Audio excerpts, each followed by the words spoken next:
Hallo und herzlich willkommen zu unserer heutigen Podiumsdiskussion zum finalen Pfeiffer Talk im Jahre 2025. Schön, dass Sie mit dabei sind. Ich bin Katrin Neuner und ich darf Sie heute durch das Programm der Podiumsdiskussion bis ca. 17:30 Uhr führen.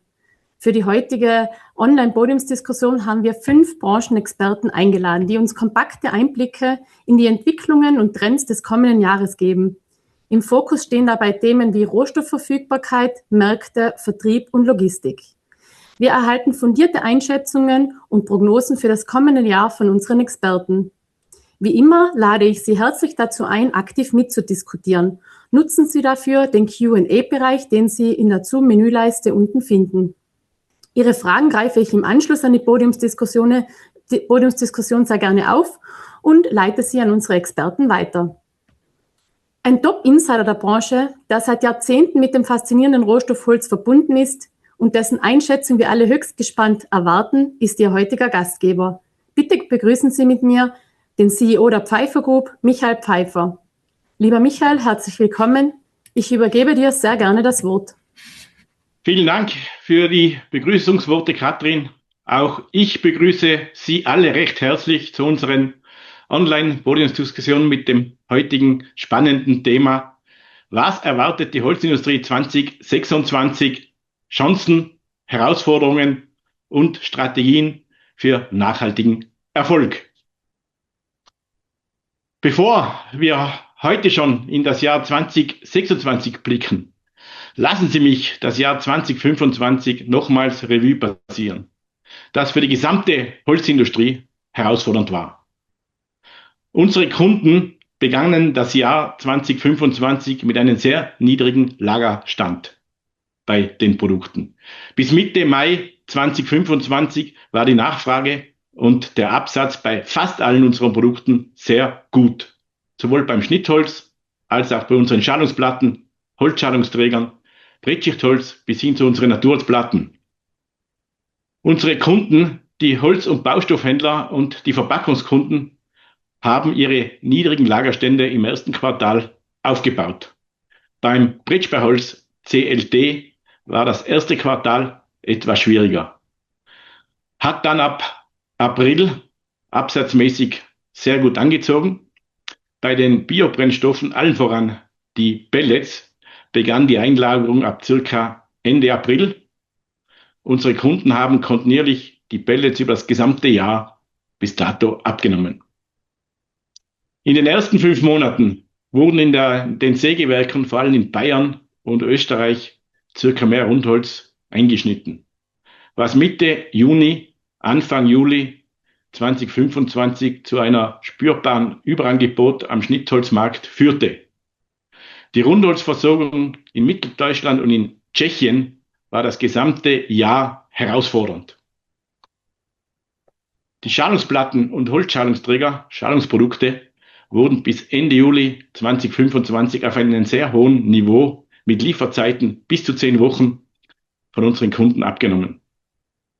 Der Verpackungsbereich ist nach wie vor schwierig und liegt auch dieses Jahr ca. 25% unter dem Rekordjahr 2022, da die Automobilindustrie und der Maschinenbau in Deutschland, Österreich und Italien nach wie vor schwere Zeiten hinter sich hat und leider auch weiter vor sich haben werden.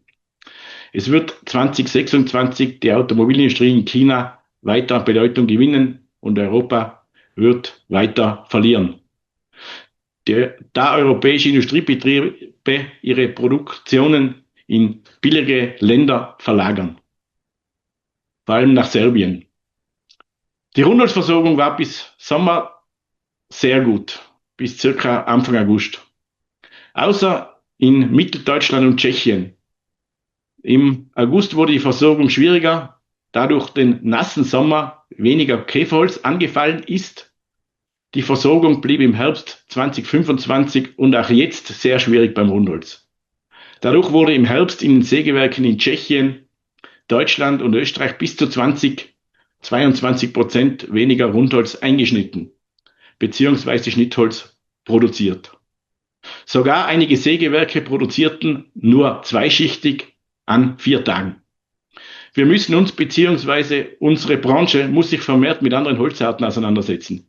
Dieses Jahr ist die Kiefer ein wichtiger Rohstoff für die Holzindustrie geworden und wird noch wichtiger werden. Wir werden uns heute auch mit dem Thema Kiefernschnittholz beschäftigen, das mittlerweile für viele Sägewerke ein wichtiger zusätzliche Holzart ist, nicht nur in der Verpackung, sondern in Zukunft auch für Holzbauprodukte. Märkte wie die USA waren das gesamte Jahr schwierig. Nur die MENA-Staaten, Levante-Märkte haben circa dieselben Mengen abgenommen als im letzten Jahr. In diesen Ländern wird sehr viel gebaut und ist somit weiterhin ein wichtiger Markt für 2026. China wird zum Großteil auch in diesem Jahr von Russland beliefert. Somit ist der chinesische Markt für Schnittholz für Mitteleuropa kein interessanter Absatzmarkt mehr. Europa verliert immer mehr Produkte an Asien. Vor allem will die Automobilindustrie in China weltweit immer mehr Produktionen aufbauen. Bis 2030 sollten 30% des Weltmarktes mit PKW von China beliefert werden. Die Asiaten arbeiten mehr als wir in Mitteleuropa und somit ist ein Prozess der Auswanderung in vielen Industriezweigen sehr stark im Gange, wie schon erwähnt.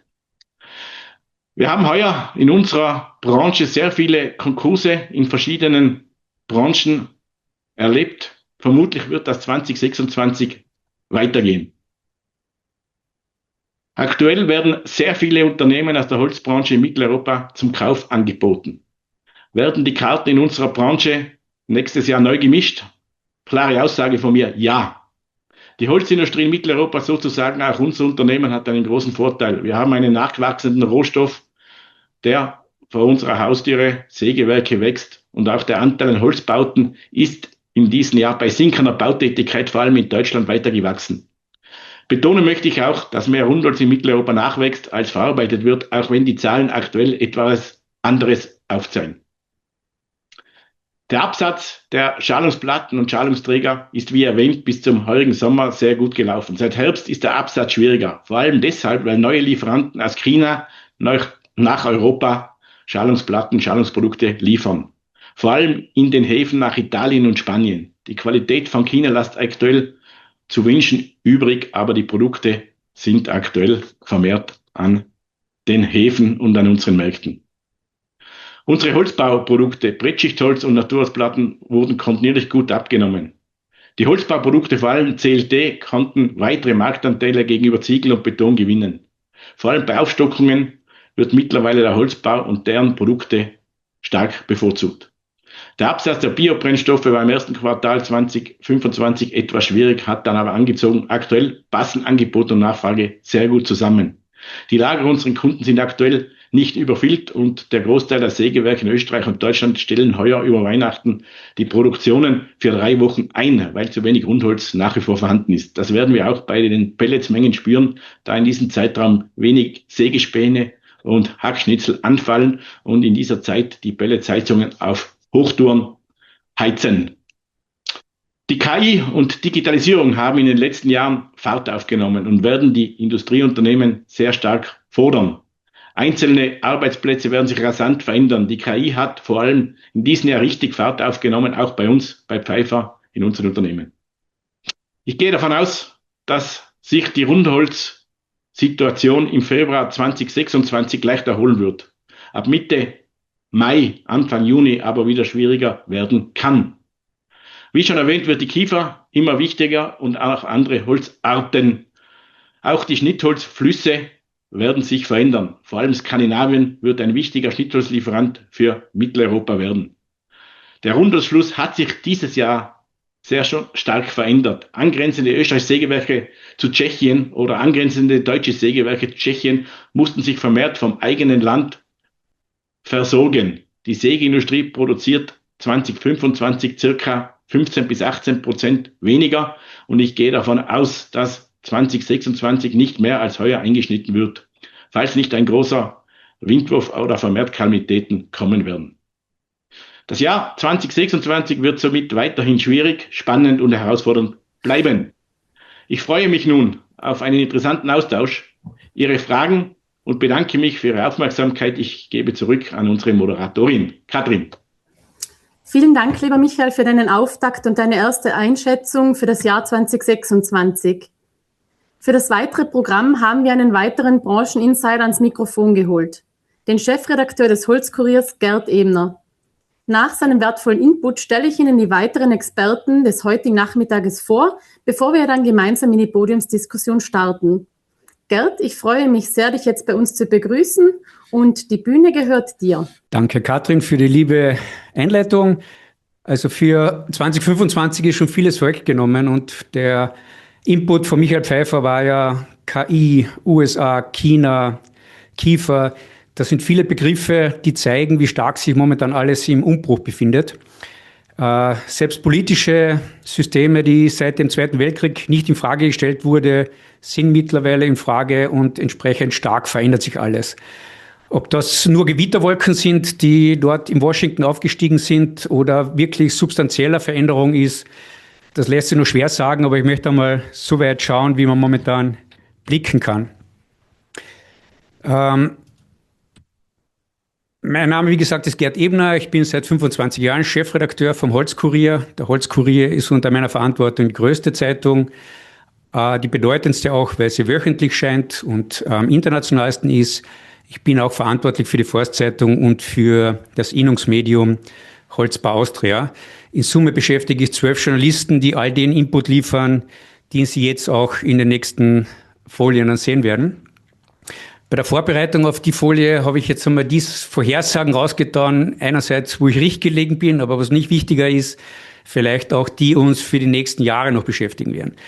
Ich habe vorhergesagt, dass der Einschnitt heuer reduziert werden muss, aber nicht, weil der Absatz nicht überall gegeben ist, sondern insbesondere wegen Rundholzmangel. Das war korrekt und dürfte leider auch für 2026 gelten. Ich habe auch vorhergesagt, dass die Verarbeiter wahrscheinlich nicht schaffen werden, die Preissteigerungen, die sie beim Rohmaterial haben, auch vorne zum Endprodukt zu geben. Und leider war auch das korrekt. Ich habe damals einmal geredet, wie werden die Bilanzen 24 ausschauen. Ich habe befürchtet, dass die Österreicher 100 Millionen Euro Verlust machen, die großen Holzindustrien. Es waren 90 Millionen, also Größen hat gestimmt, aber hat nicht ganz funktioniert. Ich habe damals gesagt, in Europa gibt es einen Rundholzpreis, der irgendwo bei 100 plus minus 5 Euro liegt. Das war insofern korrekt, als in Europa ein ziemlich einheitliches Rundholzpreisniveau ist. Allerdings liegen wir mittlerweile deutlich darüber. Ich komme gleich später darauf. Und damals im Dezember, einen Monat nach der Wahl von Trump, war klar, dass Trump Dinge machen wird. Das ist leider auch deutlicher passiert, als wie wir alle das befürchtet haben. Das führt dazu, es gibt einen Weltunsicherheitsindex, der schaut so aus, der war jahrelang am Boden, 16, das erste Mal mit Trump gravierend in die Höhe, Corona gravierend in die Höhe und jetzt Trump 2 explodiert die Unsicherheit und damit haben wir alle zu kämpfen. Wir leben von der Baubranche, gebaut wird dann, wenn Sicherheit herrscht und nicht, wenn man nicht weiß, wie die nächsten Jahre sich entwickeln werden. Maßgeblich, wenn wir die mitteleuropäische Sägeindustrie nehmen, ist auch der Weltmarkt, weil jeder dritte Kubikmeter, den Sie an Schnittholz produzieren, geht auf die Überseemärkte. Der größte sind die USA. Bei den USA ist wirklich alles möglich und deswegen habe ich da ein gelbes Signal gegeben. Für jetzt, Stand heute, der US-Preis liegt laut Holzkohlinformationen am letzten Freitag bei 615 US-Dollar pro 1000. Und das ist ein deutlicher Abfall zu dem, wo er heuer schon war. Und auch die Tendenz für die nächsten Wochen ist nicht so, dass es raufgehen würde. Obwohl die Lager mittlerweile sehr leer sind, ist der Bedarf in den USA derzeit so schwach, dass das nicht reicht. Aber der mit Abstand größte Fluss kommt von Kanada Richtung USA und dieser Fluss ist mittlerweile mit 45% Zöllen behaftet. Die Kanadier stellen massenhaft ihre Produktionen ab und das wird sich jetzt in den nächsten Monaten einmal auswirken. Also es kann leicht sein, dass in den USA für Europäer die Ampel auch mehrere Monate auf grün gestellt wird, aber wann das sein wird, weiß keiner. Die meisten Schätzungen auch von den kanadischen Marktexperten ist, das wird bis Jahresmitte dauern, bis sich das Preisniveau substanziell erholen wird. China hat Michael bereits angesprochen. China stehen 50 Millionen Wohnungen leer. Das heißt, auch dort ist der Bau gravierend in der Krise. Nicht nur, dass die Russen dorthin liefern, sondern es wird einfach drastisch weniger benötigt. Und Japan hat auch ganz schwache Baubeginne heuer. Da ist auch keine große Erholung für das nächste Jahr zu erwarten. Ich unterstreiche das jetzt, was wir gerade gehört haben, dass MENA wirklich ein zufriedenstellender Absatz heuer war. Die MENA ist für Europa der größte Überseemarkt. Und mit allen Problemen, die es im Absatz mit MENA gibt, wenn man an Algerien denkt, mit den Lizenzverfahren, MENA nimmt beständig Mengen ab und zahlt gute Preise. Ich zeige die guten Preise etwas später noch. Das mag den einen oder anderen überraschen, wie die Preise sich dort entwickelt haben. Und trotz allen Unkenrufen zum Trotz, auch Europa hat heuer wirklich gute Mengen abgenommen. Europa nehme ich jetzt einmal Zentraleuropa, Deutschland, Österreich, Schweiz, Italien. Hier war der Absatz entsprechend hoch. Hier war wirklich eine stabile Entwicklung. Das haben andere auch schon entdeckt. Zum Beispiel, wenn wir Skandinavien sehen. Skandinavien suchen massiv lukrative Märkte und sind draufgekommen, wie gut man auch hier in Mitteleuropa und in Italien verkaufen kann. Auch dazu im Detail gleich mehr. Das sind jetzt Ergebnisse, die heuer von einer Nadel-Konferenz sind 2 Monate alt, aber die ganz großen Märkte, Frankreich stabil bis leicht steigend, Deutschland stabil leicht steigend, Italien BIP-Erwartung schwach, aber stabil bis leichter Rückgang für Italien. Italien, Hauptmarkt für Österreich, zweitgrößte Markt in Europa, lebte jetzt von der Förderung BNNR. Die läuft nächstes Jahr aus, also man darf auch für nächstes Jahr noch eine stabile Entwicklung erwarten. Und Italien, muss man ehrlich sein, hat uns in wenigen Jahren in den letzten Jahrzehnten enttäuscht. Also auch Italien läuft gut. Spanien, starke BIP-Entwicklung, Nadelschnittholztrend steigend für nächstes Jahr. Steigend heißt immer von einem tiefen Niveau, aber immerhin, es geht bergauf. Immerhin, es geht bergauf. Das ist vielleicht auch dieser Chart, ebenfalls von der Nadelschnittholzkonferenz. Wenn wir nur auf die grüne Linie schauen, nach dem Einbruch 21 bis 23, Seitwärtsentwicklung bis 24, leichte Aufwärtsentwicklung heuer plus 2,5% und sowas plus 2% auch für das kommende Jahr. Also wir sind noch fast 10 Millionen Kubikmeter vom Bedarf Europas vom Vor-Corona-Zeit entfernt, aber immerhin, es geht bergauf. Die Produktion bis zum Abfall war natürlich ganz gigantisch. Also von 21 bis 23, das war die gesamte Produktion von Schweden, ist hier der Bedarf gesunken. Von unten kommen wir langsam wieder auf. Ein ganz interessanter Fall ist Deutschland heuer. Deutschland, wenn wir nur auf den letzten Chart unten anschauen, Verbrauch steigt um 3%. Aber die deutsche Sägeindustrie hat es nicht geschafft, diesen Trend zu nutzen, weil sie zu wenig Rundholz hatte. Also die Produktion heuer wird zumindest um 5% unter dem von 24 liegen. Und das ist, wie man hier sieht, nicht absatzbedingt, sondern einschließlich getrieben durch die schwache Rundholzversorgung. Davon profitierten der Import, sehen wir hier, plus 24%. Vom Import profitierte zum Beispiel Österreich, aber auch andere wie Skandinavien oder Polen. Aber die Produktion heuer ist der tiefste Wert seit 2016.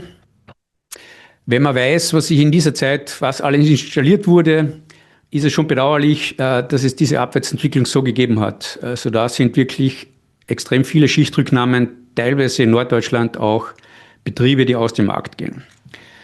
Und ich habe gesagt, Deutschland war wirklich ein guter Markt und das führte dahin, nehmen wir mal 2 Regionen, die wirklich probieren, Markt zu machen. Da ist einerseits einmal Polen im Verpackungsholz oder auch im Palettenbereich, die wirklich mit sehr tiefen Preisen nach Deutschland fahren. Und auch, muss man völlig überraschend sagen, auch die skandinavischen Holzindustrien fahren mit sehr tiefen Preisen, die weit vom Marktniveau entfernt sein. Zum Beispiel nach Deutschland, mitunter auch nach Italien, dort wo es schiffmäßig gut erreichbar sind. Also es tun sich neue Konkurrenten auf diesen Heimmärkten in Dachregion, die heimische Industrien doch stark konkurrieren.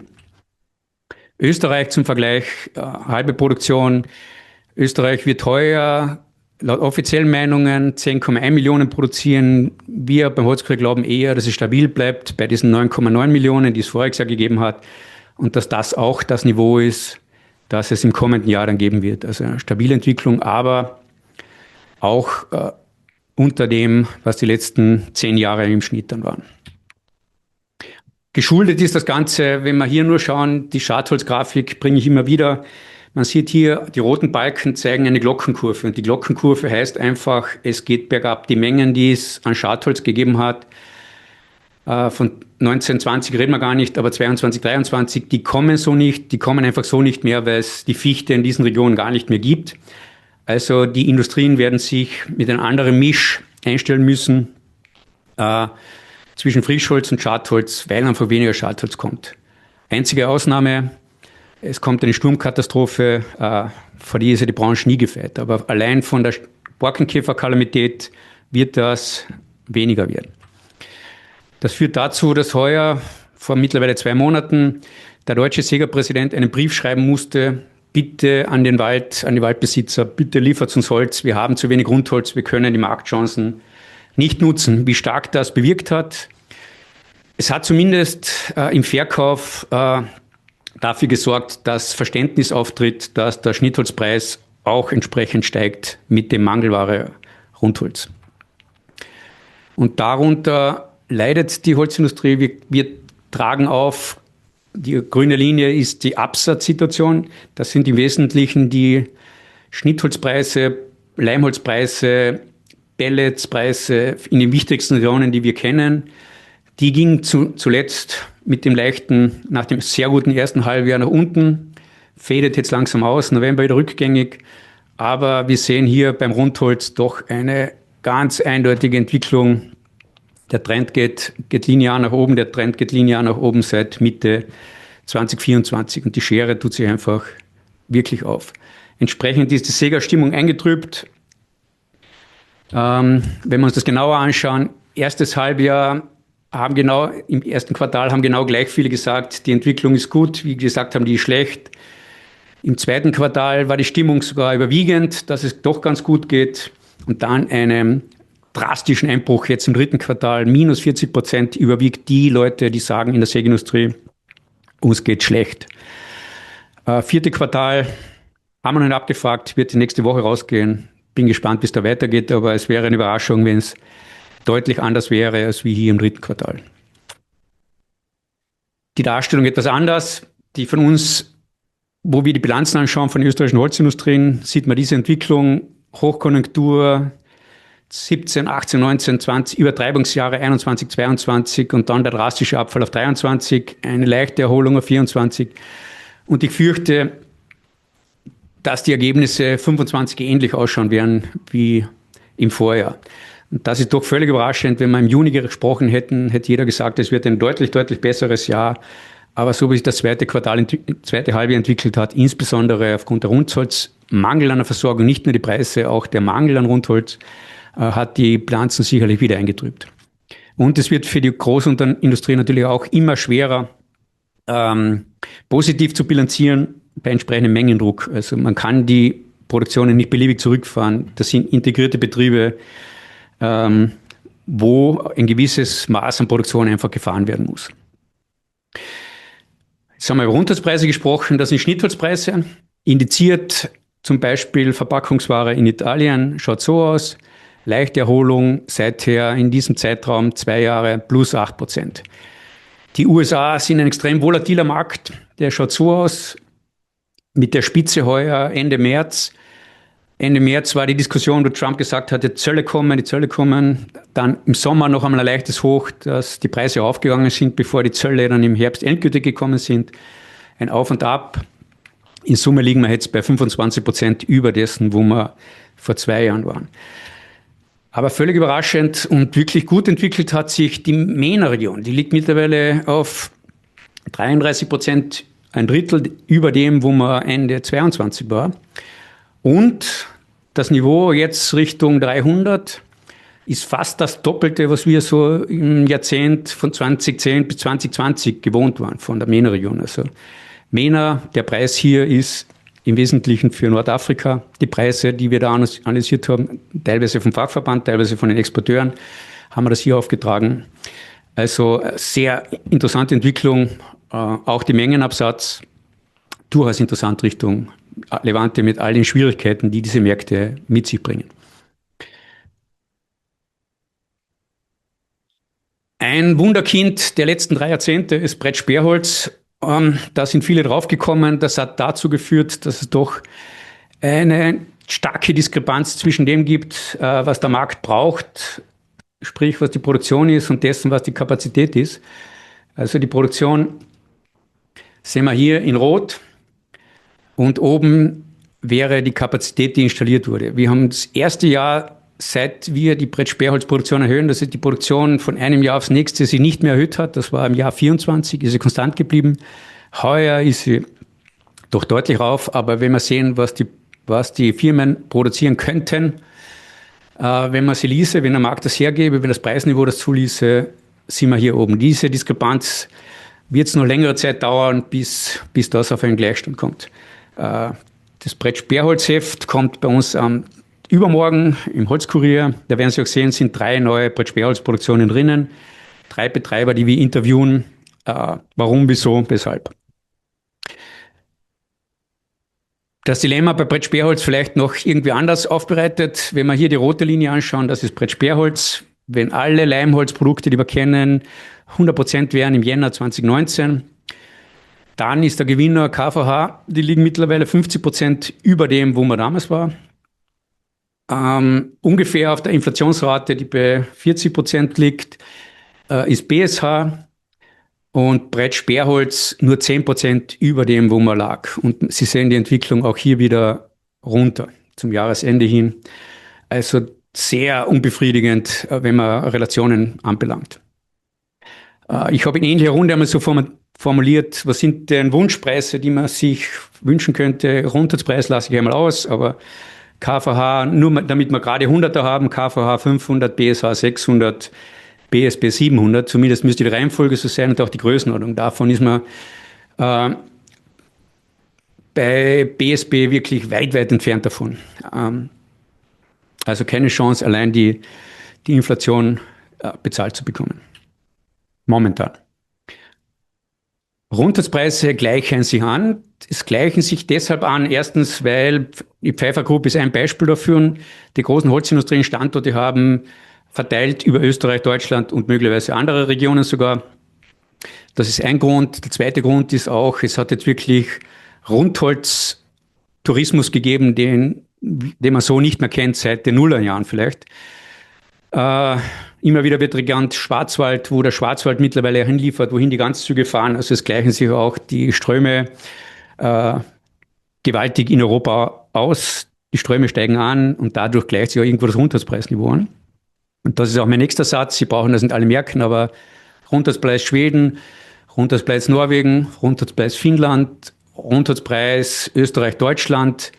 Alles zeigt in die gleiche Richtung, hat noch nicht die gleiche Höhe erreicht, wird auch unterschiedlich gemessen, wird unterschiedlich bewertet. Aber die Tendenz ist klar, es geht bergauf. Und voriges Jahr habe ich gesagt, 100 Euro plus minus 5. Heuer sage ich 120 plus minus 10. Das ist irgendwo der Preis. In gewissen Regionen ist man schon deutlich darüber, aber lassen wir das einmal so stehen. Das Ganze gesagt, jetzt noch mal eine andere Darstellung. Wenn wir nach links schauen, Rundholzpreis überwiegend nach oben. Die blaue Kurve vielleicht interessant. Norddeutschland. Norddeutschland ist die Region, wo die Fichte in Relation am stärksten rückläufig war, wo auch große Produktionsbetriebe sind, die speziell Fichte brauchen. Stärkster Anstieg die blaue Kurve. Wenn wir Schnittholz anschauen, ja, USA rauf und runter, die anderen gewisse Seitwärtsbewegung, auch jetzt der Trend. Das waren die Preise für November, Dezember, sagen wir, ähnlich weiter. Brettschichtholz auch das ganze Jahr über stark begonnen, Sommer wieder angestiegen, dann überraschenderweise Preisaktionen und auch zum Ende hin gibt es wieder, während einige andere Preiserhöhungen angekündigt haben, haben einzelne Unternehmen die Preise wieder zurückgenommen. Das hat auch wieder diesen Aufschwung gestoppt. Anders jetzt haben wir KVH bis bis zuletzt wieder angestiegen. Ein Trost für die Holzindustrie und Sägewerke, außer die Pellets produzieren, Sägennebenprodukte sind schön gestiegen, wenn wir da die nur anschauen, wie die Produkte ins Jahr gestartet sind und wo sie jetzt sind, deutlich über dem Jahresbeginn zu dem, wo es jetzt hingegangen ist. Ebenfalls ein Hoffnungsschimmer Baugenehmigungen. Das sind die Baugenehmigungen, wenn wir hier bis September schauen, sind 9 Monate, davon sind in 7 Monaten sind die heurigen Genehmigungen größer gewesen als wie im Vorjahr. Also auch das, Genehmigungen, die werden irgendwann aus der Genehmigung wird ein Bau. Also das lässt auch Positives erwarten für die Zukunft. Immer noch vorsichtig, auch weil natürlich Steigerungen, zum Beispiel in Österreich haben sich die Baugenehmigungszahlen halbiert, also von tiefstem Niveau steigend, aber immerhin die Richtung stimmt, es geht nach oben. Angesprochen, eingangs wurde von Michael Pfeiffer, dass es doch einige Veränderungen gibt. Eine, die besonders bitter ist und für die Branche aber absolut atypisch ist die ist jetzt ein Jahr her, Ziegler. Die Probleme, die Ziegler aufgeworfen hat, waren ein Problem der Komplexität, der Vielfalt, ich will alles gleichzeitig. Da ist der Schuss nach hinten losgegangen. Darunter leiden aber wirklich sehr, sehr viele. Wir hören von vielen Gesprächen, wo die Banken, das erste Frage ist, geht es dir gleich schlecht wie dem Ziegler? Der Ziegler, deswegen haben wir es auch Ausnahmepleite genannt, ist wirklich eine Ausnahmesituation, steht nicht symptomatisch für die Holzindustrien als solche. Gravierender und gar nicht in der Bedeutung zu unterschätzen ist Stora Enso und die Trennung jetzt in Süd. Der Hintergrund ist der, dass die Firmenzentrale in Helsinki verständlicherweise momentan auf Papier für den Verpackungssektor in den Fokus stellt. Ein Jahrzehnt davor waren es noch Holzbauelemente. Entsprechend wird die Bedeutung der mitteleuropäischen Standorte ganz anders eingeschätzt als wie noch vor kurzer Zeit. Und wenn die wirklich verkauft wird Mitte nächsten Jahres, es wird erst geprüft, passiert da wirklich substanziell etwas, weil alleine die Produktionskapazität liegt bei 3 Millionen Kubikmeter im Jahr, die bei Stora Enso Süd, also wesentlich in Tschechien und Österreich, produziert wird. Und je nachdem, wo das hingeht, gibt es wirklich massive Veränderungen. Eine naheliegende Version wäre einer von den anderen in der Liste der großen 10 Produktionen, dass dieser zuschlägt, egal wer da zuschlagen würde, er wäre mit einem Schlag dann die größte Sägewerksgruppe in Europa, wenn so etwas passiert. Das ist das eine. Und Stora Enso ist vielleicht auch noch wichtig, steht irgendwo auch für diese Veränderungen, die es momentan auch im Papiersektor gibt. Letzte Woche UPM arbeitet mit Sappi zusammen. Letzte Woche Metsä-Wood setzt sehr viele Mitarbeiter frei. Also es kommt wirklich zu gravierenden Veränderungen. Und dass momentan sehr viele oder viele Unternehmen von den Banken Mitbewerbern angeboten werden, die geprüft werden, zeigt einfach, dass da einiges passieren könnte. Was passieren könnte, das sieht man vielleicht schon bei Ziegler. Ziegler wurde übernommen von der Firma Rettenmeier, die mittlerweile die 6. größte Holzindustrie war. Zum Zeitpunkt der Übernahme waren sie noch die 3. größte. Das zeigt alleine, wie viel Dynamik hier in der Tabelle drin ist. Rettenmeier Nummer 6 in Europa. Die haben dort einerseits 3 Sägewerke in einem relativ nahen Umkreis und Blößberg hat sich also der Stammsitz von Ziegler, sehr stark aus Tschechien versorgt. Das ist so nicht mehr möglich. Deswegen wird Blößberg wahrscheinlich nie mehr die über 2 Millionen Festmeter schneiden, sondern im Holzkurier haben wir jetzt geschrieben zwischen 1,3 und 1,5 Millionen, also deutlich weniger, als wie es jemals war. Und auch, falls es wirklich zu einem Verkauf Stora Enso Süd kommen könnte und von einer Holzindustrie übernommen wird, werden wahrscheinlich auch intern die Sägewerkskapazitäten geprüft und man wird sehen, ob da alle noch weiter betrieben werden, weil auch von diesen 7 Sägewerken von Stora Enso doch einige schwierige bis kritische Versorgungssituationen vor sich haben. Also da wird sicher viel geprüft werden. Was das ganze Unternehmen kostet, wer das kaufen kann, ob das ein Käufer aus der Holzindustrie ist, ob das eine Bauindustrie ist oder vielleicht japanische Kundengruppen. Wir werden sehen, die Frage wird auch sein, ob das Angebot, was dann am Tisch liegt für Helsinki, ob das ausreichend ist, dass das weiter ist. Aber ich glaube, man könnte da andere auch noch hinschreiben, die jetzt momentan da im Fluss sind. Damit komme ich langsam zum Schluss. 26 ist schwer hineinzusehen, aber ob es eine Marktbalance gibt, wird maßgeblich im Wald entschieden. Also wie viel Rundholz kommt rein? Wir sind die Sägeindustrie schneidet so viel, wie es Holz gibt. Also entsprechend, kann man nicht laut sagen, aber vielleicht sind einige sogar froh, dass momentan nicht so viel Rundholz gibt, weil damit zumindest der Rundholzpreis stabilisiert bis leicht steigend ist. Wir brauchen aber auf jeden Fall funktionierende Überseemärkte. Momentan, das unterscheidet es vielleicht zu anderen Dezembers, die es gegeben hat, die Kunden haben noch keine Angst, dass sie ohne Ware dann in den nächsten Wochen oder Monaten dastehen. Das ist wirklich ein Unterscheidungsmerkmal, obwohl alle mit sehr leeren Lagern starten. Also auch die Sägeindustrie starten mit leeren Rundholzlagern. Man mag sich gar nicht ausmalen, wenn wirklich ein längerer Winter kommt mit sehr hoher Schneelage, wie dann die Versorgungslage ausschaut. Aber momentan scheint so, sowohl in der Sägeindustrie als auch im Handel, als auch vorne beim Holzbau sind die Lager vergleichsweise leer.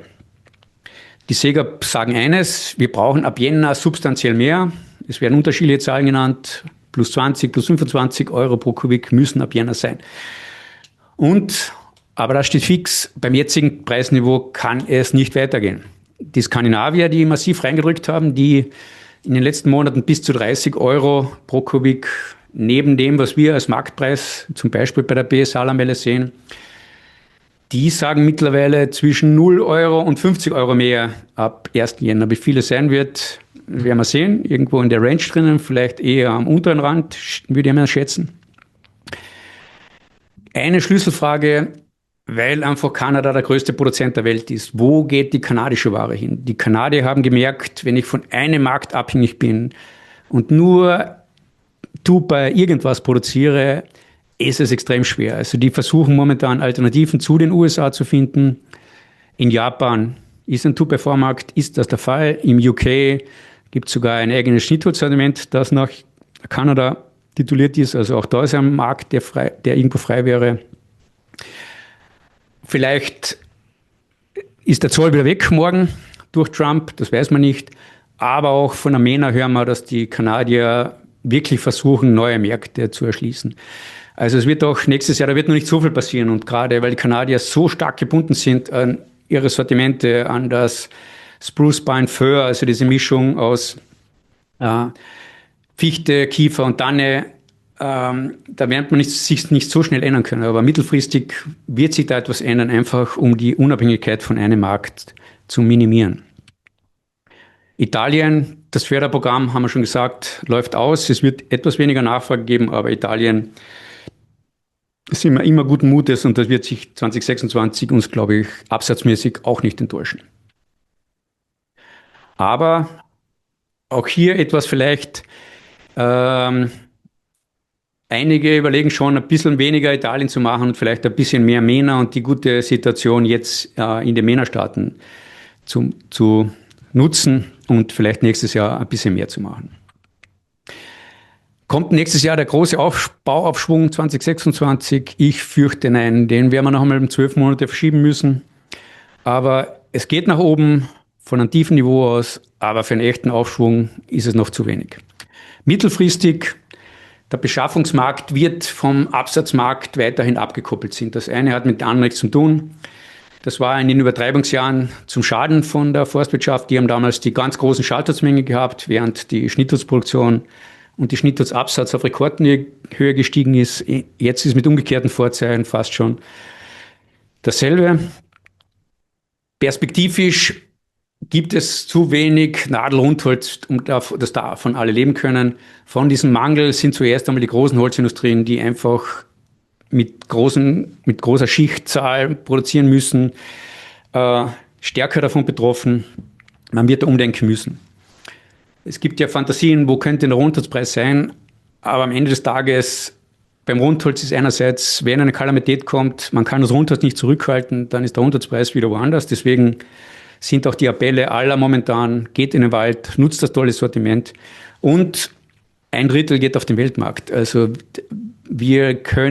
es ist in China egal und in den USA egal, wie hoch der Rundholzpreis in Allgäu ist. Es gibt andere Konkurrenten, die jetzt neu dazukommen. Chinesische Platten habe ich da hergeschrieben. Und im Bau stehen wir immer in Konkurrenz zu Stahl und Beton. Da können wir alle Nachhaltigkeitsargumente anführen, aber am Ende des Tages zählt immer noch der Preis. Deswegen kann man vom Rundholzpreis, der kann nicht beliebig oben sein. Und das ist jetzt schon auch interessant, die Kiefer ist einfach weltweit ein Thema. Nicht nur, dass man in Deutschland mittlerweile sagt, ich schneide alles, Hauptsache Nadeln.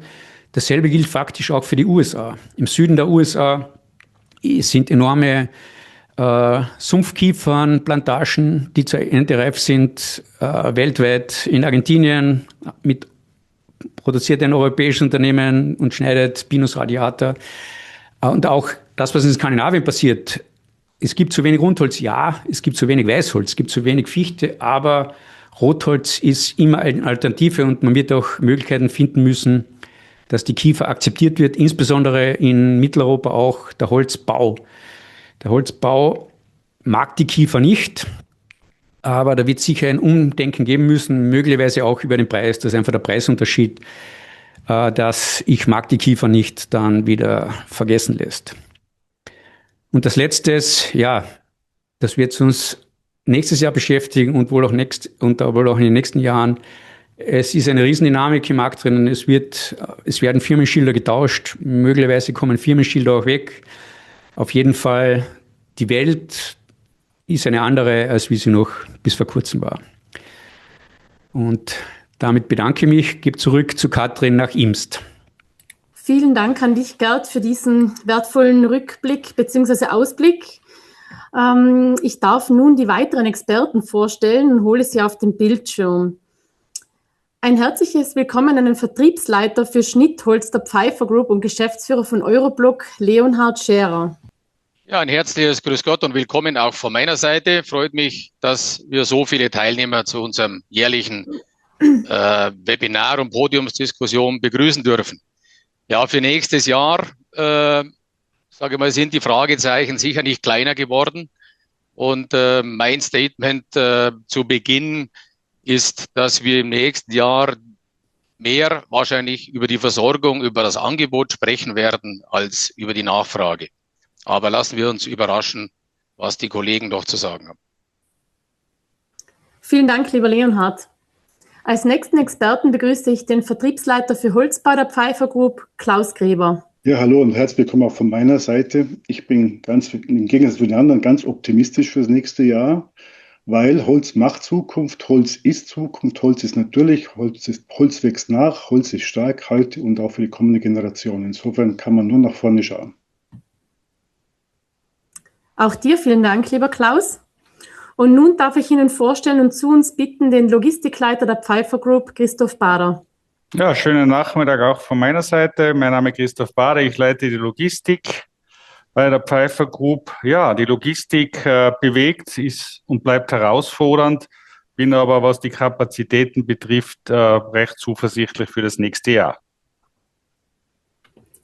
Vielen Dank. Ich bitte Michael noch hinzu, denn dann ist unsere gesamte Runde versammelt sozusagen und ich darf die Podiumsdiskussion eröffnen.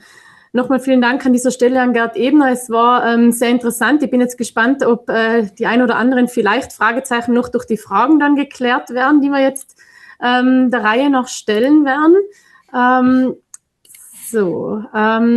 Ich eröffne die Podiumsdiskussion und stelle die erste Frage direkt an den Michael Pfeiffer. Michael, wie schätzt du persönlich die Entwicklung der Rohstoffpreise und der Verfügbarkeit von Rundholz im kommenden Jahr ein? Und wie wirkt sich das auf unsere Preisstrategie und Wettbewerbsfähigkeit der Gruppe aus?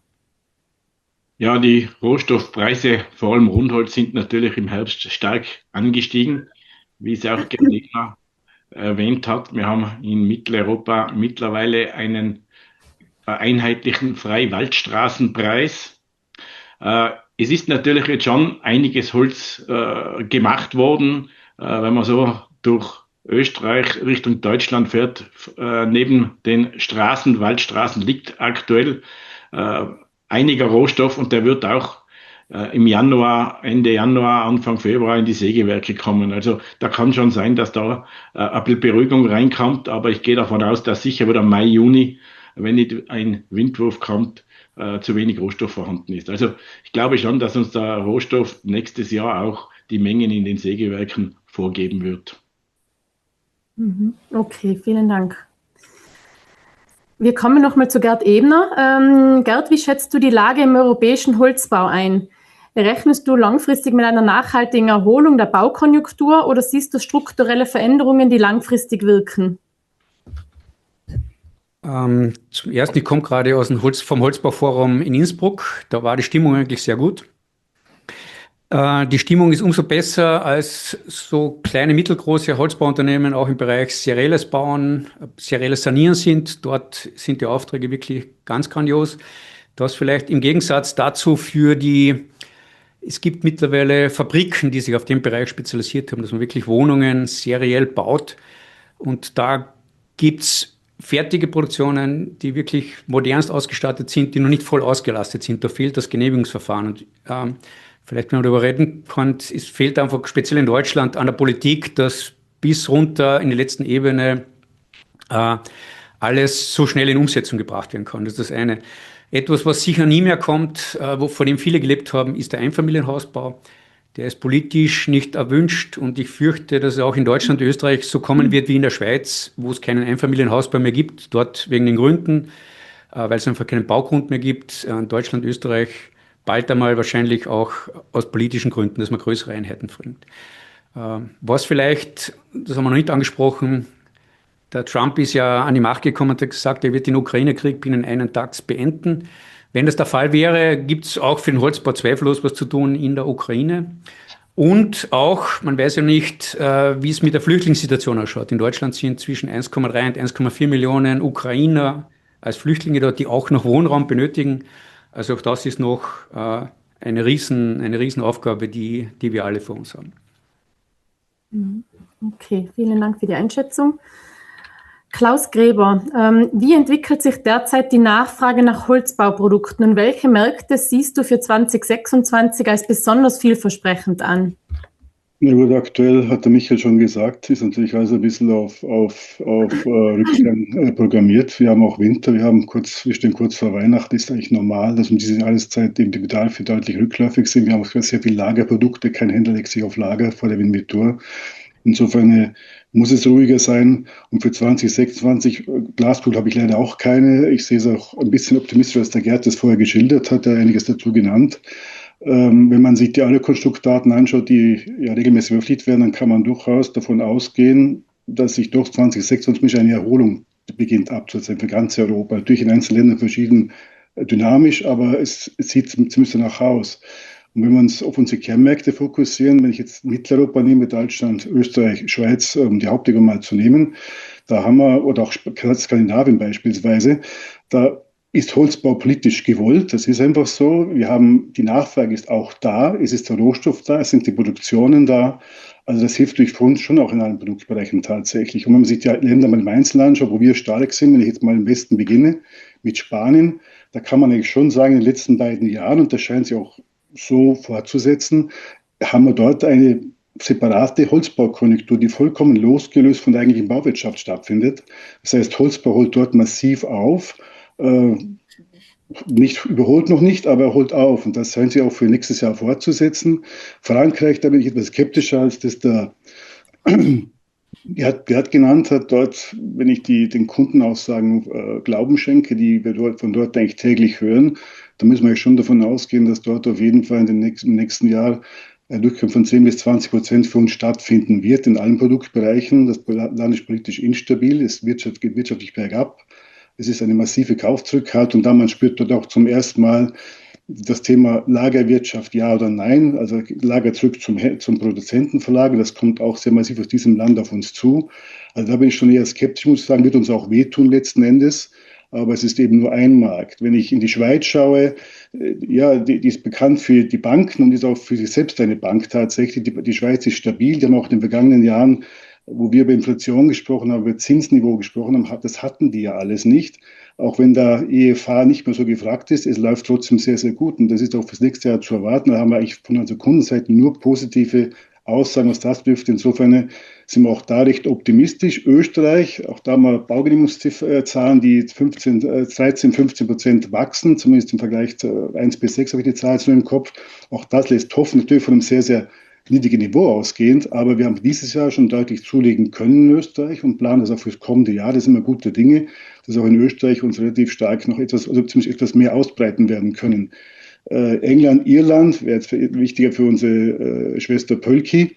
Auch da spricht man von einer Wiederbelebung der Bauwirtschaft, auch bedingt durch staatliche Mittel, die dort ausgeschüttet werden. Auch das wird helfen.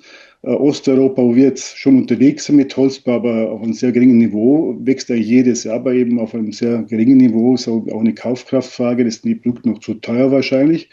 Italien sehe ich ähnlich, wie der Gerd das gesagt hat, ist sicherlich ein bisschen ein Fragezeichen. Es werden ja Rückgänge von 4-5% in Bauwirtschaft prognostiziert. Es gibt auch Rückgänge in Baugenehmigungen bei Wohnbau und auch bei gewerblichen Bauten.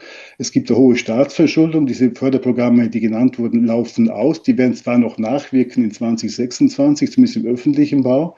Danach aber ist zumindest nichts in Erwartungshaltung. Insofern wird Italien mit Sicherheit bestenfalls seitwärts gehen tatsächlich. Insofern gehe ich nicht davon aus, dass sie dort wieder mehr machen können. Hat der Gerd auch ähnlich gesagt. Also das ist schon ein Fragezeichen. Deutschland, der immer als der kranke Mann genannt wird, ist eigentlich allen Unkenrufen zum Trotz eigentlich auch wieder besser unterwegs. Es gibt einen gegenläufigen Trend. Auch da haben wir wachsende Baugenehmigungsziffern, die auf jeden Fall hilfreich sein werden, vielleicht mit einem Zeitversatz in der zweiten Jahreshälfte, aber auch dort, wenn man sich zurückdenkt, 3,5 Jahre, im Sommer 22 nach dem Kriegsbeginn, Absturz der Zinsen gehen hoch, Wohnbau, Kreditvolumen fällt in den Keller. Da sind wir zinsmäßig wieder da, wo wir eigentlich vorher waren, zumindest knapp davor. Jetzt wieder im Bereich von 2%, waren wir über 4%. Und auch die Wohnbau-Kreditvolumen sind in Deutschland wieder auf dem Niveau von 2021. Also auch das lässt hoffen. Vielleicht auch nicht gleich, aber es ist zumindest ein sehr, sehr positives Zeichen. Also ich glaube, auch Deutschland es wird nicht leicht sein, aber es wird mit Sicherheit nicht schwieriger sein wie dieses Jahr. Und insgesamt, ja, für unsere Märkte, Italien, Frankreich schwieriger. Für den Rest bin ich optimistisch und hoffe eben, dass wir in diesen optimistischen Märkten das kompensieren, was wir möglicherweise in diesen etwas schwierigen Ländern, Italien, Frankreich, kompensieren können. Okay, vielen Dank, Klaus. Ich darf weitergehen an Leonhard Scherer. Die Versorgung, wie wir schon gehört haben, mit Fichten-Rundholz war in den letzten Monaten in vielen Regionen nicht ausreichend. Einige Sägewerke setzen verstärkt auf Kiefer, um die Versorgung zu verbessern.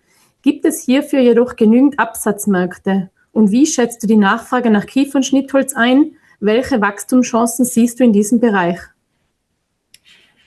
Ja gut, wir haben ja in diesem Jahr schon, ich sage jetzt mal, deutliche Zunahmen beim Einschnitt von der Kiefer gesehen, von verschiedensten Sägewerken, einfach aufgrund von mangelnder Verfügbarkeit bei der Fichte in Mitte Norddeutschland oder aber auch starken Preisunterschieden beziehungsweise extrem gestiegenen Preisen bei der Fichte. Und ja, die Anwendungen heute sind natürlich primär im Gartenbereich oder sonstigen Außenanwendungen. Es geht in die Verpackung zu einem Teil und auch für Exportsortimente, sei es USA, England oder auch in die Levante, wird heute Kiefer verwendet. Leider muss man sagen, ist sie im Bau noch nicht wirklich angekommen, bis auf einige Regionen in Ostdeutschland, wo traditionell viel in Kiefer gebaut wurde, weil dort natürlich schon immer primär Kiefer gewachsen ist. Aber ich denke, hier haben wir als Sägeindustrie, aber auch die Weiterverarbeitung, die BSH, KVH und CLT-Hersteller eine gemeinsame Herausforderung, dass wir einfach die Akzeptanz der Kiefer im Holzbau deutlich erhöhen, weil in Zukunft werden wir uns dem Thema einfach stellen müssen. Es wird die Verfügbarkeit weiter abnehmen. Wenn wir die letzte Bundeswaldinventur anschauen, haben wir mittlerweile in Deutschland über 50% der Nadelholzvorräte in der Kiefer und die wird kommen. Also wir kommen gar nicht drum herum. Und ich denke, je eher wir uns diesem Thema annehmen und diese Vorurteile, sei es VOC oder auch andere Dinge ausräumen, die ja auch wissenschaftlich mittlerweile widerlegt sind, umso eher, sage ich mal, können wir die Kiefer in Anwendung bringen, bringt uns mehr Sicherheit in der Versorgung, weil wenn man diese Prognosen hernimmt, sei es jetzt vielleicht nicht im nächsten Jahr, dass wir hier einen wirklichen Schwung im Bau erleben, aber in den kommenden Jahren, wenn der Holzbau weiter wächst, dann müssen wir die Kiefer verwenden. Und ich denke, wir müssen jetzt einfach die Zeit nutzen, dass wir den Markt darauf vorbereiten, dass wir dem Kunden das erklären, dass die Kiefer einfach eine gute Alternative ist. Sie hat höhere Festigkeiten teilweise, sie ist nachhaltig, sie ist verfügbar.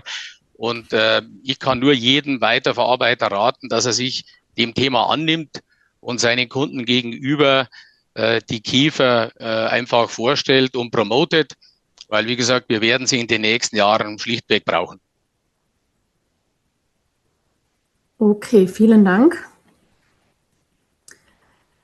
Christoph Bader. Christoph, ich stelle die nächste Frage dir. Welche Rolle spielen Digitalisierung und Automatisierung der Pfeiferlogistik und was sind die entscheidenden nächsten Schritte? Ja, die Digitalisierung spielt natürlich eine zentrale Rolle in allen Bereichen der Industrie. Ich glaube aber, dass im Bereich der Logistik sie insbesondere wichtig ist. Warum? Weil wir hier doch noch in der gesamten Logistikbranche zwar von digital sprechen, aber doch noch sehr manuell persönlich arbeiten. Wir bei Pfeiffer haben jetzt heuer ein Projekt gemacht mit unserem Partner Transporion, wo wir autonomes Procurement, das ist sozusagen eine künstliche Intelligenz, die einen Algorithmus hat, Volksschule, Maschine muss lernen.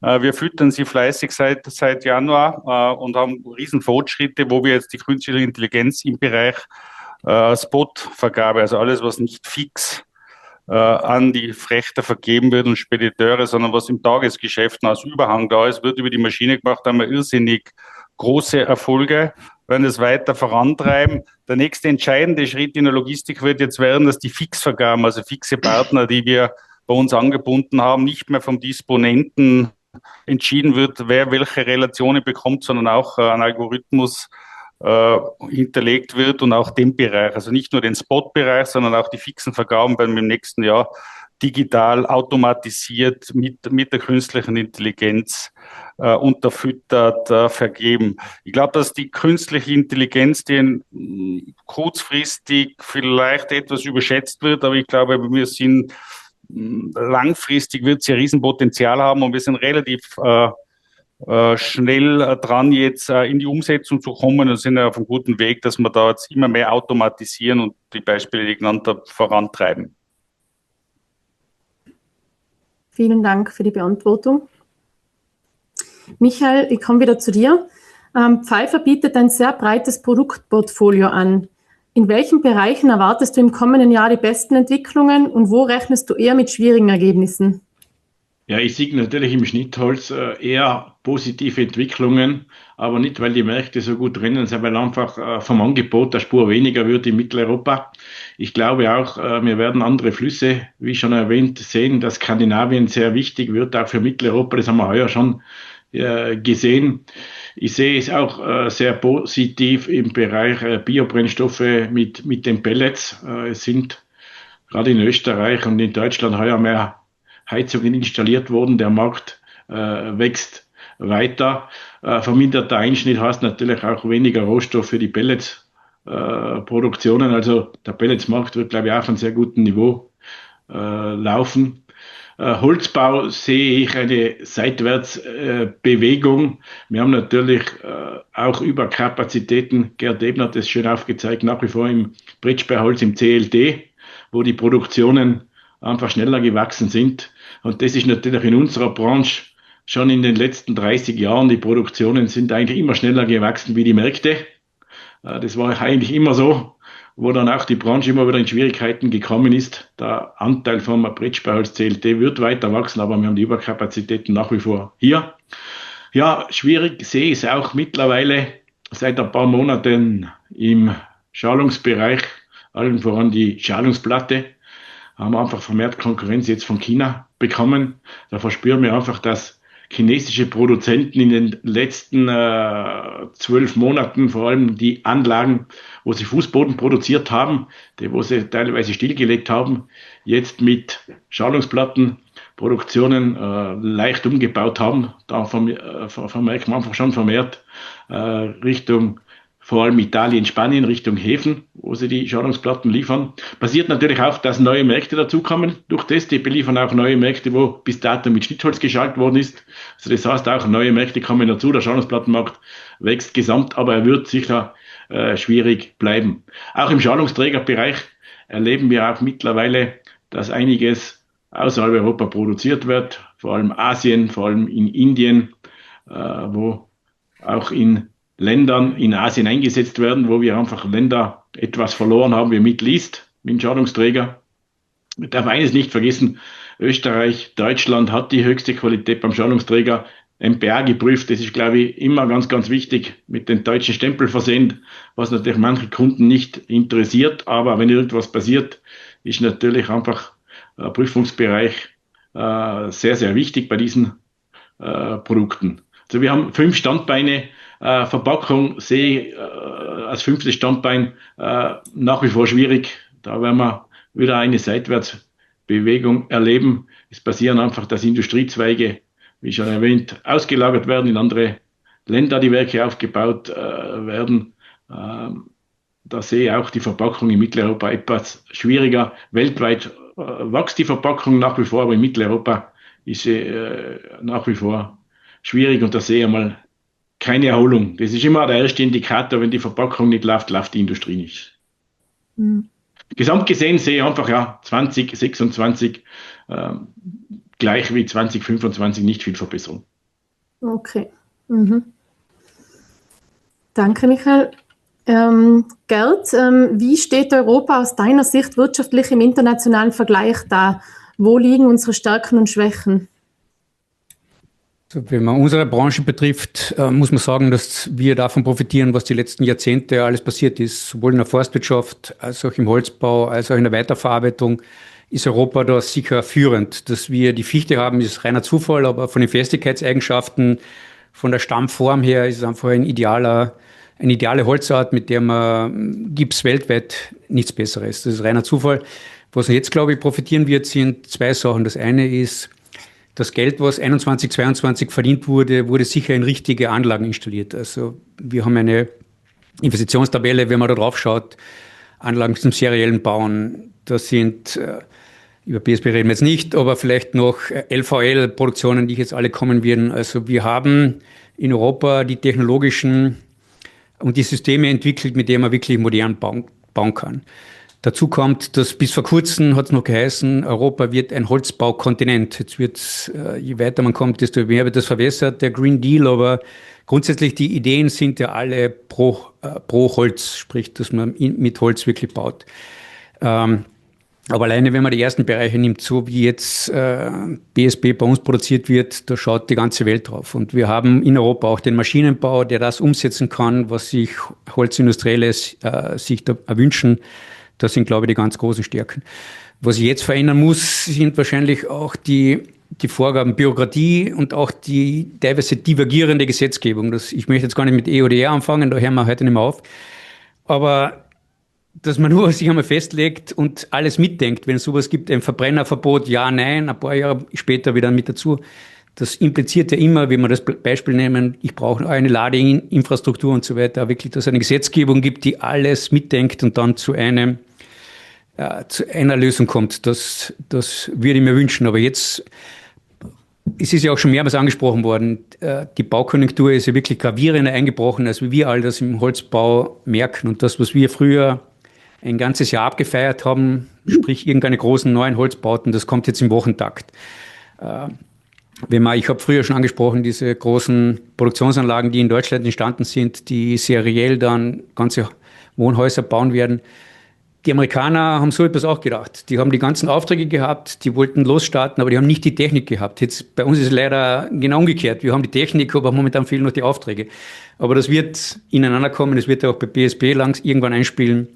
Und ich glaube schon, dass wir dann in Europa hier auf einem total richtigen Weg sind.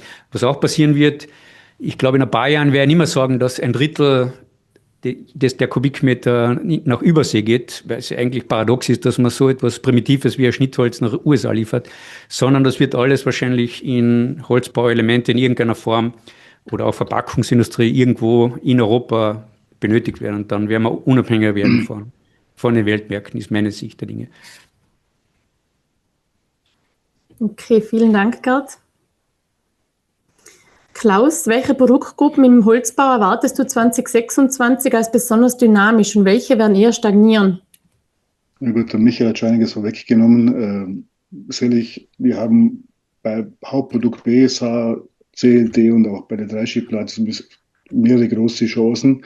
Wir sind in den Ländern, wo wir uns massiv bewegen, gibt es eine staatlich gelenkte Umweltpolitik, also Holzwirke gepusht. Das kann ja nur helfen. Wir sind politisch gewollt. Wir haben ein Verbraucherbewusstsein entwickelt, wo eben Holz als nachwachsender Rohstoff auch wahrgenommen wird, wo Holzbau auch als Teil der Klimalösungsmöglichkeit gesehen wird. Und damit wird auch steigende Nachfrage entstehen. Auf der anderen Seite haben wir natürlich auch das gleiche Bewusstsein der Verbraucher für die Ressource Holz. Da gibt es halt die Gegenteildiskussion auch, die uns natürlich schaden werden. Der Verfügbarkeit des Rohstoffs, haben wir jetzt heute schon oft gehört, wird natürlich nächstes Jahr speziell, vermutlich auch in den Folgejahren, uns ein Stück weit auch wieder einbremsen. Zumindest wenn wir dann in Kostenbereiche kommen, wo wir eine Preise kreieren müssen oder Preise fordern müssen, die ein Produkt dann vielleicht Richtung Substitution zwingen. Ich erinnere immer noch an das Jahr 2021. Es gibt immer einen Preis und einen Wert für ein Produkt. Der Preis, was wir halt gerne hätten sozusagen oder brauchen, wie auch immer. Und der Wert ist das, was der Markt bereit ist zu bezahlen, wenn dieser Wert überschritten wird. Weil du vorher eben 200 Euro genannt hast, Geld beim Rundholz. Dann wage ich gar nicht dann zu sagen, was ein BSH oder ein CLT oder ein Dreischiebblatt kosten muss. Dann werden wir Werte erreichen, wo halt eben diese Produkte wiederum durch andere Produkte, Beton, Stahl, wie auch immer, eben wieder substituiert werden. Das ist die große Gefahr, die ich sehe, also diese Entwickler hat Chancen und Risiken gleichermaßen. CLT, ja, wenn man die Zahlen nimmt, das wird dynamisch bleiben. Man kann ja davon ausgehen, dass wir mittel in den letzten Jahren immer so um 5 bis 6, 7% gewachsen sind im europäischen Kontext. Das kann man so ein bisschen nachvollziehen, zumindest aus der Holzgerüststatistik. Aber das Delta zwischen dem, was wir schon gemacht haben, mit den 1,5 Millionen knapp letztes Jahr, und diese werden es vielleicht 1,550 sein von mir, ist es ja wurscht, und die 2,2 Millionen drüber stehen, und ich verstehe die 6, 7% Wachstum, dann brauchen wir 5, 6, 7 Jahre, wenn dann nicht ein neuer Wahnsinnig aufsteht, mit was Neues baut, um das auszugleichen. Das heißt, bis dahin wird das ein Produkt sein, mit dem wir zumindest für sich allein betrachtet nicht wirklich glücklich sein werden, weil das Preisbild, was der Gerd geschildert hat, ist aber sicher auch kalkulatorisch begründbar, 500, 600, 700, aber es ist natürlich von der Realität vollkommen losgelöst. Das ist eigentlich fast umgekehrt in der Darstellung. Insofern werden wir damit schon ein Problem haben. Und aber auch da kommt die Kiefer zum Tragen, die das vielleicht ein bisschen verbilligen kann in der Herstellung. Wir selbst werden mit Kiefer arbeiten. Wir beginnen damit im kommenden Jahr sehr massiv, mit einem relativ hohen Anteil schon beim CLT. Aber auch dadurch kommen die vielen Themen wie VOC und so weiter zum Tragen bei der Kiefer, speziell in Deutschland. Leo hat recht, im Norden ist das Tradition, im Süden, bei uns in Bayern, Württemberg eher weniger. Und auch dort liegt die Krux begraben. Und wenn wir heute das VOC lösen, dann kommt morgen die Geruchsbelästigung. Ich war vor kurzem ein paar Tagen vom Sägewerksverband vom Deutschen. Es gibt schon diese ganzen selbsternannten Zertifizierer, die für weiß Gott was alles Zertifikat, wir machen jetzt ein Zertifikat für Geruchsbelästigung. Also muss ein Geruchszertifikat haben. Wenn das der Kiefer riecht, ja, stimmt. Aber wenn wir halt beim Ikea einkaufen, da kaufe ich auch Kiefer rein, ja. Also das gibt schon viele Hemmschuhe, die uns mit Sicherheit wehtun werden, was die Kiefer betrifft. Und das betrifft dann am Ende auch den Leimbinder und am Ende halt auch die Dreischieblade, vielleicht auch mal ein Mittellage, was Kiefer sein muss tatsächlich. Ja. Aber es wird nicht aufzuhalten sein, weil wir einfach mit der Fichte irgendwann eine Endlichkeit erreicht haben. Ob das in 10 Jahren ist, in 15, weiß ich nicht, aber die wird halt passieren und deswegen wird die Kiefer kommen. Ob uns das in Deutschland dann gefällt oder nicht, ist gar nicht mehr die Frage. Da muss der Kunde und der Markt das akzeptieren. Bei Dreischieblade bin ich ein bisschen skeptischer insgesamt.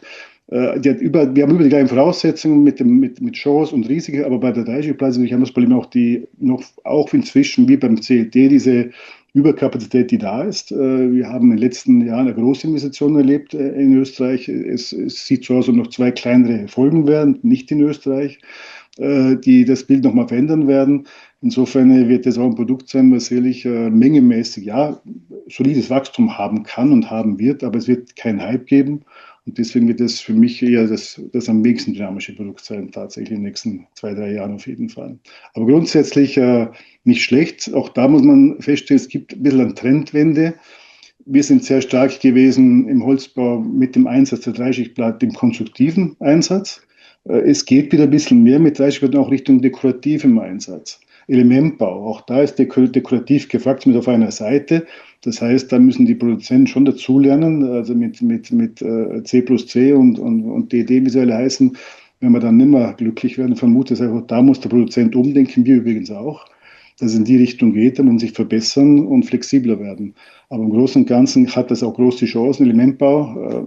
Es gibt viele große Fabriken, auch in Deutschland, die aufgebaut wurden, die momentan eher brach liegen sozusagen, irgendwo vor sich hindämmern und nicht wirklich in die Pötte kommen, wie der Deutsche sagen würde, aber auch die werden irgendwann ja laufen müssen und werden auch laufen. Und insofern mich letztlich auf längere Sicht gesehen, jedenfalls deutlich Zuversicht jetzt für 2026 bei der Platte. Mhm. Vielen Dank. Leonhard, wie entwickelt sich die Nachfrage nach Schnittholz aktuell und wo siehst du die größten Absatzpotenziale und Absatzrisiken im kommenden Jahr? Ja gut, ich sage, die Nachfrage beim Schnittholz ist in dem Jahr relativ kontinuierlich und stabil verlaufen. Ja, ich meine, entscheidend ist, glaube ich, vielmehr, wie ich es zu Beginn auch schon gesagt habe, das Angebot, das auf den Markt kommt, und das kommt sehr stark natürlich vom verfügbaren Rundholz, gerade in Zentraleuropa. Und wir als Pfeiffer-Gruppe mit Werken in Österreich, in Deutschland, in Tschechien und auch in Finnland sind sehr stark in Europa unterwegs. Und wir wollen auch im nächsten Jahr, sage ich mal, hier unsere Absatzmärkte finden, und wir werden die auch finden.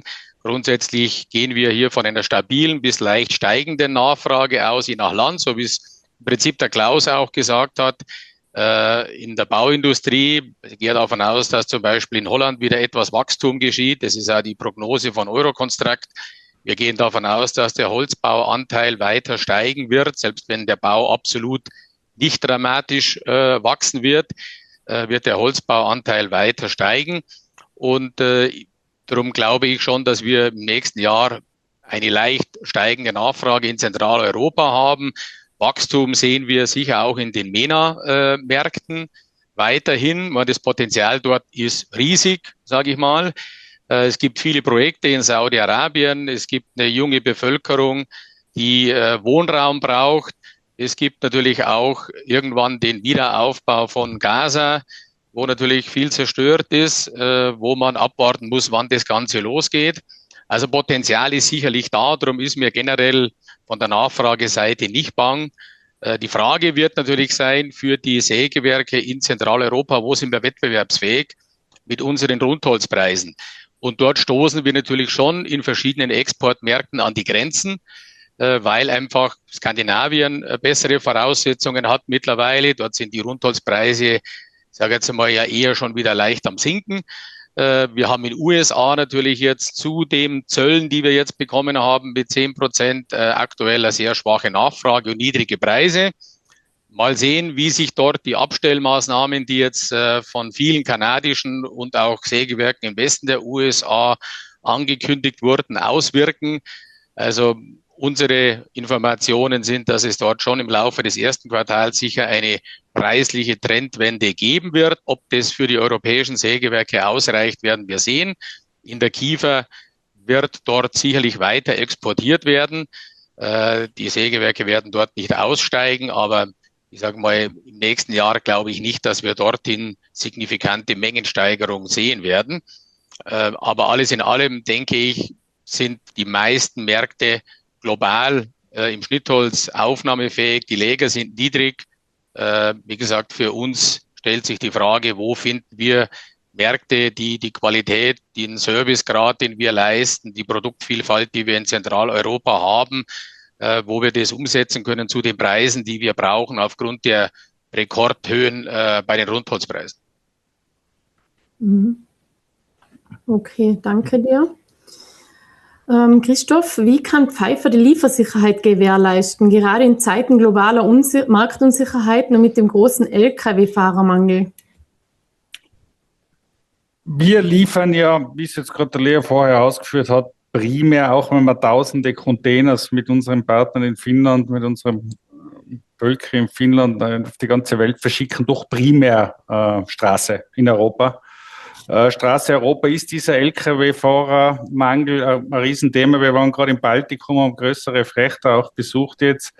Die rekrutieren ja schon global. Also das heißt, die sehen im internationalen, europäisch internationalen Fahrerbereich nicht so ein großes Thema, weil da werden mittlerweile aus Indien, aus Kuba, aus der ganzen Welt Fahrer rekrutiert und die werden auf der Langstrecke, wird da eine Versorgungssicherheit da sein.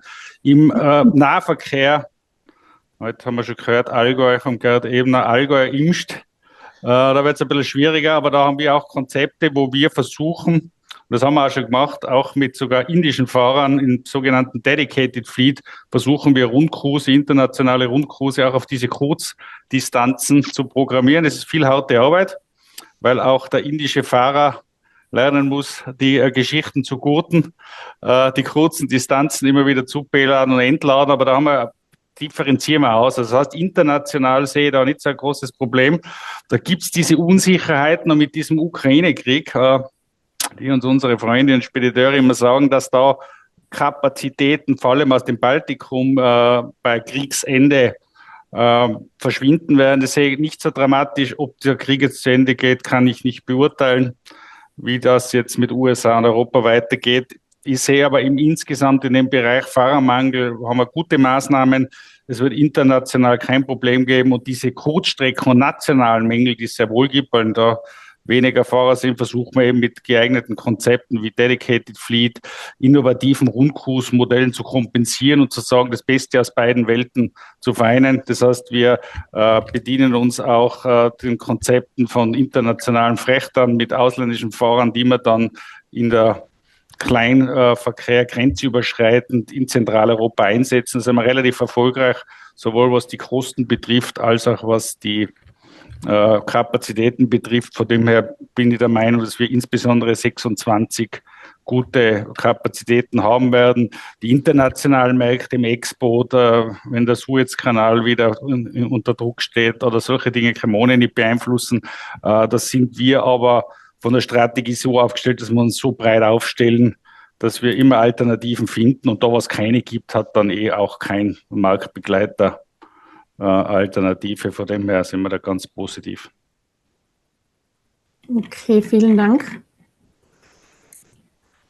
Michael, welche strategischen Investitionen oder strukturellen Veränderungen sind geplant, um angesichts der Marktunsicherheit nachhaltig konkurrenzfähig zu bleiben?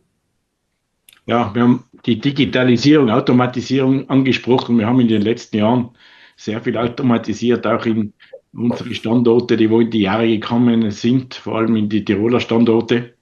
Die Automatisierung wird in unserer Branche weitergehen. Ich glaube auch die ganze Anpassung der Schichten ist ein zentrales Thema. Wir fahren in Großteil unserer Sägewerke aktuell zweischichtig. Man muss da sehr flexibel sein, wenn man genügend Rohstoff hat, dass man ein bisschen mehr produziert.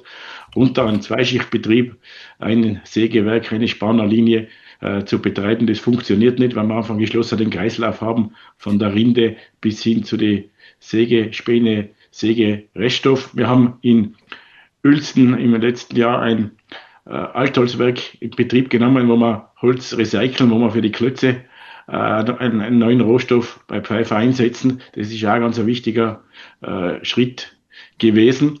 Ja, vielleicht noch abschließend eine Zahl.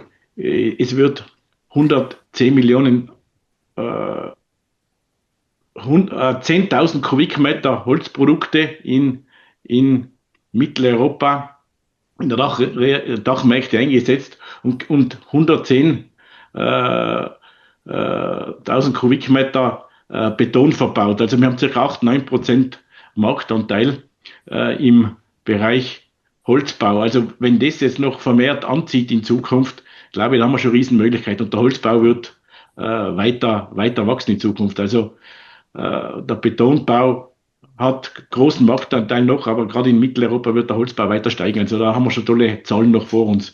Das ist dann die Frage, wenn alles anzieht, ob man das gleichzeitig alles bedienen kann. Wie Gerd Ebner sagt, natürlich, dass natürlich auch dann gewisse Auslandsmärkte vermehrt weniger bedient werden, dass man das Holz in Mitteleuropa einsetzen wird, glaube ich. Das wird auch kommen. Mhm. Danke, Michael. Gerd, als langjähriger Branchenbeobachter, welche strategischen Schritte hältst du für die Holzindustrie und speziell für voll integrierte Unternehmen mit Pfeiffer in den kommenden Jahren für entscheidend, um erfolgreich zu bleiben? Boah, das ist ich will mir das nichts anmaßen, aber grundsätzlich, je breiter man aufgestellt ist, desto besser wird es sein über mehrere Jahre hinweg. Voll integrierte Standorte heißt aber auch, dass man natürlich auch in Zeiten, keine Ahnung, wo der Einschnitt zurückgefahren werden muss, man produzieren muss, damit man für die Pelletsproduktion Rohmaterial hat. Also das ist ein zweischneidiges Schwert, aber mittelfristig über die Jahre gesehen ist das sicher der beste Weg. Pfeiffer ist ja auch den Weg gegangen hin zum Rohstoff, wenn man Finnland das so mit dazu nimmt. Ist auch etwas, was in die Zeit passt. Aber grundsätzlich, ich bin schon so alt, dass es hat Zeiten gegeben, wo es geheißen hat, es gibt eine gewisse Betriebsgröße, da sind die erfolgreich und alle, die kleiner sind weg. Die Zeiten sind vorbei und es gilt immer, dass je schneller man ist, das passt jetzt in Richtung Automatisierung, was gerade gesprochen worden ist, ich glaube, das ist der richtige Weg. Man muss schnell reagieren können, man muss jetzt ein Unternehmen wie Pfeiffer, die hat jetzt wirklich weltweit die Märkte im Griff. Früher hat man nicht gewusst, wohin verkaufen in Skandinavien. Jetzt hat man skandinavische Unternehmen mit im Haus und kann dann wirklich schnellstmöglich weltweit reagieren. Ich glaube, das ist für die sich so verteilt haben, ist das sicher die Möglichkeit, dass man weltweit die Chancen sucht, nicht nur zum Beispiel in Europa. Aber grundsätzlich, man muss schnell reagieren können. Das Unternehmen muss so aufgestellt sein, dass man flexibel Produkte herstellen kann und flexibel die Märkte bedienen. Das vielleicht. Mhm. Danke. Klaus, wie verändert sich das Entscheidungsverhalten der Kunden hinsichtlich Lagerhaltung, Lieferzeiten oder Preisabsicherung? Eine gute Frage. Was will ein Kunde heute? Der Kunde will eine Liefersicherheit, der will eine Preissicherheit, der will für sich eine planbare Marge natürlich und am liebsten mit wenig Kapitalbindung. Was resultiert daraus? Früher hat man gesagt Sicherheitslager, heute spricht man von einer schlanken Bestandsführung. Früher hat man gesagt, Überbestände aufbauen, sicher sein, genug Ware im Lager, da können wir liefern, lieber zu viel als zu wenig, war das Motto so ganz grob. Und heute baut man Lager ab, auch bei manchen mit Sicherheit auch wegen der Frage der Liquidität natürlich. Man hat den Fokus auf Just-in-Time, auf, wie heißt es so schön, Project-Based Ordering sozusagen. Jetzt muss ich unterscheiden zwischen einzelnen Produktbereichen, aber am Ende, wenn ich jetzt an der Dreischichtplatte zum Beispiel irgendwie ein klassisches Lagerprodukt ist, dann heißt es ja für uns übersetzt, für uns als Produzenten, ja, dann müssen wir ein größeres Lager haben, weil wir müssen ja schnell sein. Wenn wir nicht schnell sind, liefert der andere, der schneller ist sozusagen. Das heißt, das Lager wird wahrscheinlich in diesen Bereichen viel, viel entscheidender sein, vielleicht noch vor einiger Zeit. Es wird vielleicht auch das passieren, was wir alle nicht gerne haben, Konsignationslager zu haben. Auch das ist alles denkbar. Es ist momentan nur ein Trend, das kann man jetzt nicht generalisieren, aber wenn ich an Frankreich denke, dann sieht man das bereits. Kann natürlich in unseren Breiten jetzt im zentraleuropäischen Raum auch passieren. Und insofern tut sich da schon was. Früher hat man gesagt, Planbarkeit wäre wichtiger als die Schnelligkeit, oder als die absolute Schnelligkeit. Das ist heute auch anders. Früher hat es geheißen, heute bestellen, gestern liefern. Heute lieber verlässlich und das und nicht unbedingt ungemein schnell. Kunden akzeptieren längere Lieferzeiten, wenn sie verlässlich planbar ist.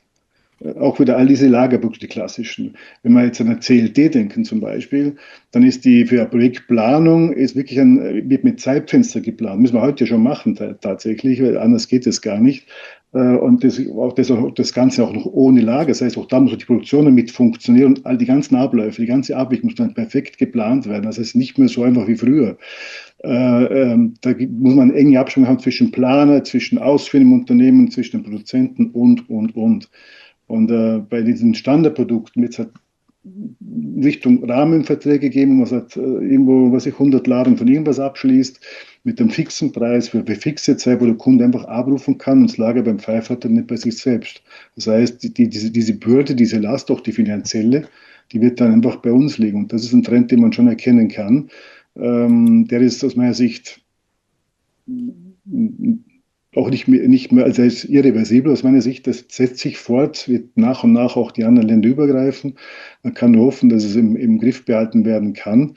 Es wird auch dann zumindest den Vorteil haben, es wird dann weniger Schnellschüsse geben, wo man noch schnell das und noch dies und jenes produzieren muss, damit man das liefern kann. Das wird dann ausbleiben wahrscheinlich, aber grundsätzlich, Lage wird sich massiv auf Produzenten verlagern. Und wenn man jetzt von Preisabsicherung spricht, dann würde ich sagen, geht es von Opportunismus zu organisiertem Risikomanagement. Früher gab es die Spottkäufe, früher gab es, wir kaufen zum besten Preis ein, heute viel und dann ein halbes Jahr nichts mehr, billig einkaufen, auf Vorrat legen, all diese Geschichten, das sind die Klassiker der Vergangenheit gewesen und heute werden Festpreise für Projektlaufzeit definiert, auch zum Risiko des Produzenten.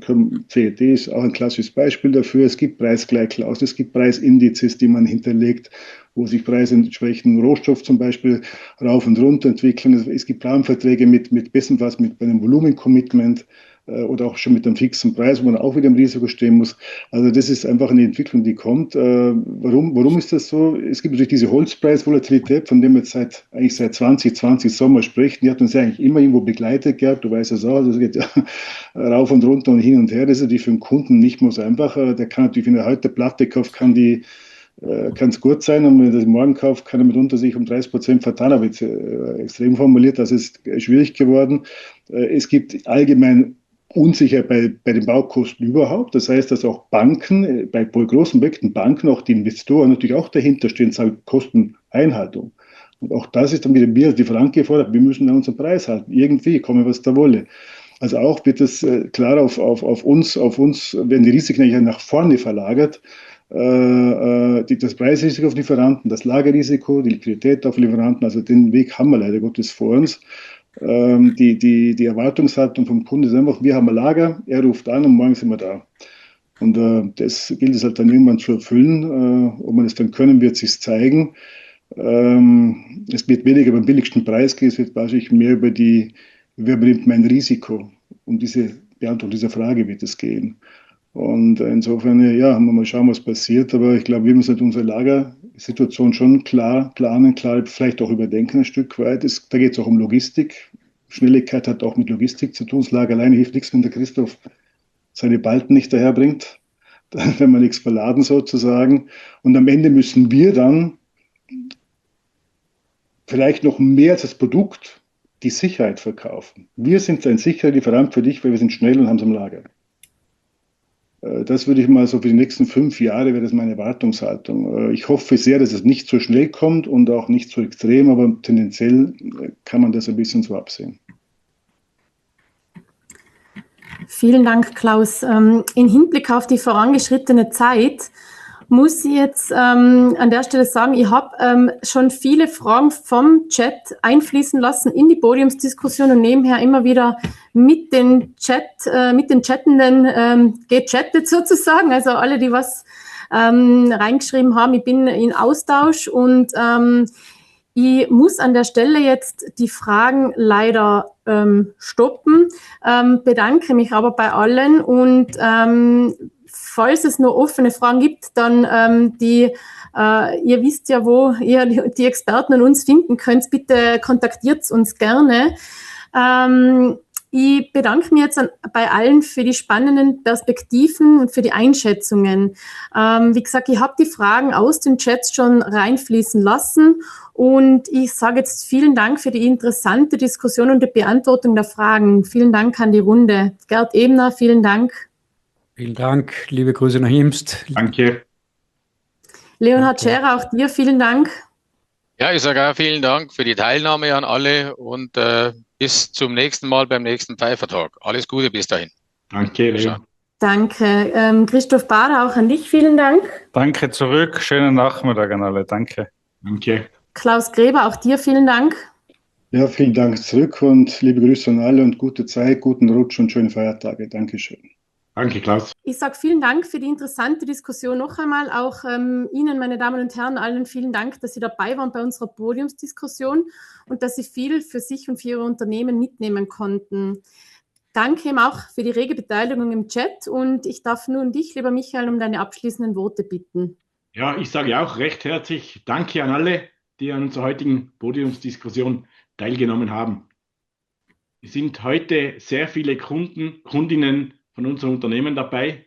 Bei denen möchte ich mich für die gute Zusammenarbeit im heurigen Jahr auch recht herzlich bedanken.